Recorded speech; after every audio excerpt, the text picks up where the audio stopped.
নমস্কার বন্ধুরা, আমি দীপান্বিতা। আমার চ্যানেলে তোমাদের স্বাগত। আমরা বাঙালিরা পোস্ত খেতে খুবই ভালোবাসি।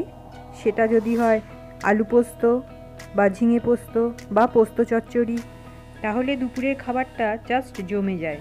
পোস্ত আমরা কম বেশি সবাই রান্না করে থাকি। আমি কিভাবে ঝিঙে পোস্ত তৈরি করি সেটা তোমাদের সঙ্গে আজ শেয়ার করব। পোস্ত আমরা সারা রাত ভিজিয়ে রেখে পরের দিন সকালে উঠে বেটে নিতে পারি, বা হাতে সময় কম থাকলে আমি যেভাবে করি সেইভাবে করতে পারেন। একটা বাটিতে কিছুটা পরিমাণ জল নিয়ে তাকে হালকা গরম করে নিলাম। সেটাতে আঙুল ডোবানো যাবে, এই রকম ধরনের গরম হবে জলটা। সেই জল আগে থেকে নিয়ে নিয়েছি যে পোস্তটা, তার মধ্যে ঢেলে দিলাম। ভালো করে মিশিয়ে নিয়ে 10 থেকে 15 মিনিটের জন্য ঢেকে রেখে দিলাম। এবার পোস্তকে জল ছেঁকে মিক্সার গ্রাইন্ডারে নিয়ে নিলাম। এবার সঙ্গে নিয়ে নিলাম কয়েকটা কাঁচা লঙ্কা, তারপর মিক্সার গ্রাইন্ডারে পেস্ট করে নিলাম। এবার ঝিঙে কুটে নেব। প্রথমে ঝিঙের খোলা ছাড়িয়ে নেব, তারপর ছোট ছোট টুকরো করে নেব।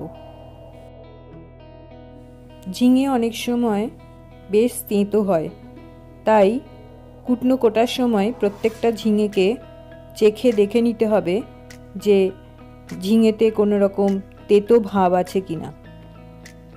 তেতো থাকলে সেই ঝিঙেকে বাদ দিয়ে দিতে হবে। আমি একটুখানি ঝিঙে কেটে সেটা মুখে দিয়ে টেস্ট করে দেখে তারপর রান্নাটা করেছি। আপনারাও তাই করবেন, না হলে পুরো রান্নাটাই খারাপ হয়ে যাবে। এইভাবে আমি ছোট ছোট টুকরো করে নিলাম। আমার সব ঝিঙে কোটা হয়ে গেছে।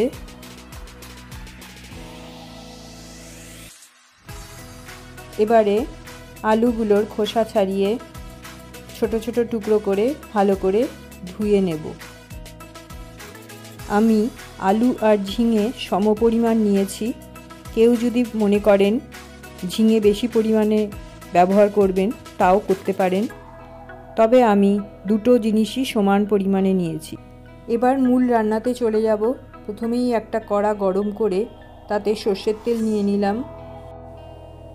এতে দিয়ে দিলাম একটা শুকনো লঙ্কা আর 5 ফোড়ন। ভালো করে মশলার গন্ধ বেরোলে এতে আগে থেকে কুটে রাখা আলু দিয়ে বেশ ভালো করে নাড়াচাড়া করে নিলাম। আলু খুব বেশি লাল করে ভাজার দরকার নেই, হালকা ভাজা হলে এর মধ্যে মিশিয়ে দেব আগে থেকে কুটে রাখা ঝিঙে। এবার সব ভালো করে নাড়াচাড়া করে মিশিয়ে নেব। এবার এতে দিয়ে দিলাম হলুদ আর নুন।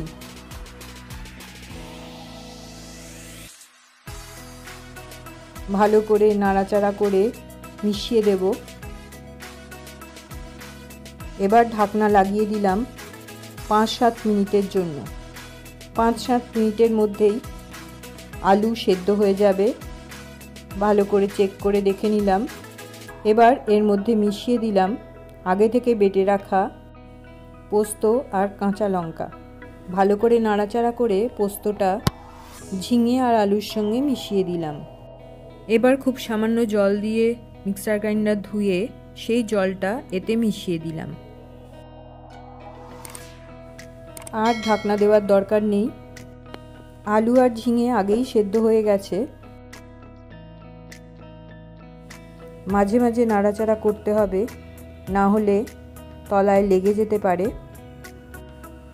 এইভাবে 5-7 মিনিট নাড়াচাড়া করে জলটাকে অনেকটাই শুকিয়ে ফেলতে হবে।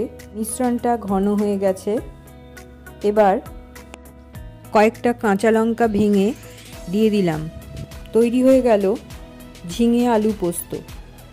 দুপুরবেলা গরম ভাতের সঙ্গে পরিবেশন করে দেব ঝিঙে আলু পোস্ত।